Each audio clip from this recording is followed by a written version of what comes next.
الحاج انت الصباح الصباح واش دير؟ تحكي لنا كيفاش، وين شكيت، وين رحت؟ تحكي لنا بالتفصيل.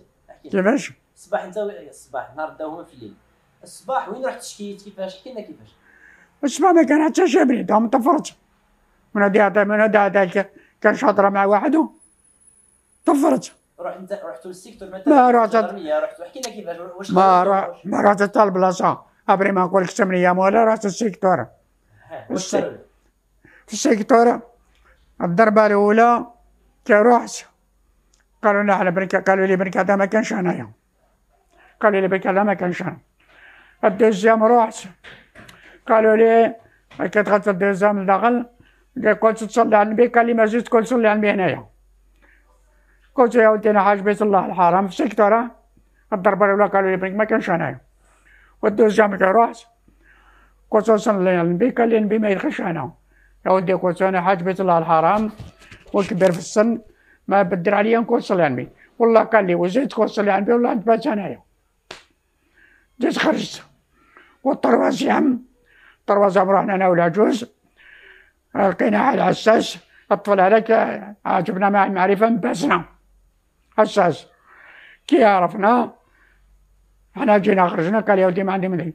من بعد حنا جينا هو جا ورانا تحت السبيطار تقديم، ردنا الحاجه وليت كي جينا نحالنا لي كارت وعطاها من حالك حل تما. قالوا يرحموك شو صار شي مشكل دي هذا المراورز هذا. الدعم بالك 4 ساعة ولا قالوا يا خويا ما نقدرش، قالوا ما نجمش. ومن بعد رحنا لجهة ديملي القزانة ديملي، رحنا القزانة ديملي ماشي السيكتور منا، رحنا القزانة دخلنا بيا بالعجوز سنتينال. العجوز خلوها ثم داوني لي براك اللي الدوزيام بيرو منين كيتحكموا. قالوا اش يدعي عليك؟ قلت لهم هذيك كندير عليه بني داوها هكذا. قالوا لي كيفاش داو؟ قلت لهم ماليش جات الصرافه قلت له العسكر وهذا الميليشيا هذه داوها ما على باليش. قال لي وبنك هذا يعني قلت له بني هذا ترانكيل راه خدام في 60 كيف ما خطا ما انا ولادي قلت لهم لاباس عليهم كيما هنا ما في راسهم ما في راسهم كان مغرب.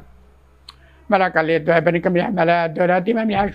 قلت له بيان سور الدوله ما مليحاش. قال لي كيف تعذبني عليه؟ شد لي من الفرج ديالهم من ولادو. فهمت كيفاش؟ جات العجوز تشكل معاه كي وليت انا كصالحا جات العجوز تشكل مع هذاك العساس قال له نقول لك، قال له بالك فريات والله لا وانا بلا هذاك لا هذيك لا وانا ما شفتو. بصلاة الناس.